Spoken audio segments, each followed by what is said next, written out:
Good evening, fellas. I'm back. So the build up to 2019 BBC continues. Continue our series on the past. So we're back in up to year 2010, and 2010 was the year that will forever be known as the birth of JCat and the death of J-Dogs. But 2010 we were back in southeast Queensland. So we played at Kingaroy, Caboolture, Pacific at Mount Gravatt, and then North Lakes.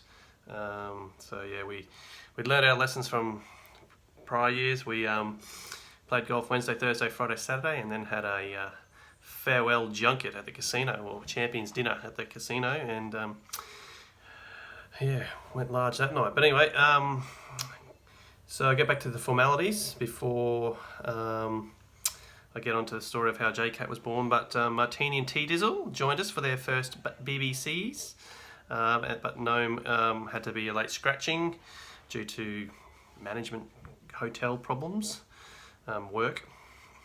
As I mentioned, JCat took out his first title. He was off a handicap of 10 back then, and he won with net scores of 71, 82, 68 and 89. I remember this year, he beat me by 2 shots that year. In the week leading up to the BBC, I played a round at Nudgee, I guess, and lost a shot on my handicap.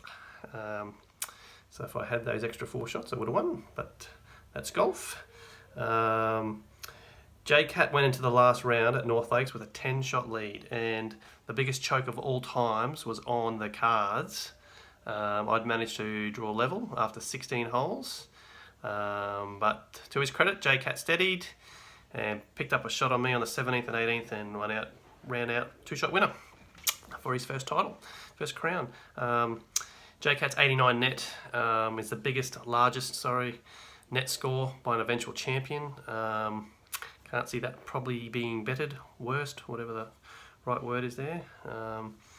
T Dizzle continued the tradition of newbies in their first year taking out the Naga, the spoon. He was a massive 93 shots behind JCat. Wasn't much of a golfer of T Dizzle. I think his only golf each year was actually at the BBC, or social piss-up charity days. But anyway, T Dizzle also has a couple of records from this year. He had a 17 on the 15th at Caboolture and 110 net at North Lakes. Still records, I believe. So let me get to the birth of JCat. So JCat, probably a bit wiser for his previous debut BBC at 2009, but so after 2 rounds, Martini was leading on debut. He'd come out of the blocks, and he was leading Ello by 7 shots, and JCat was third, 11 shots back.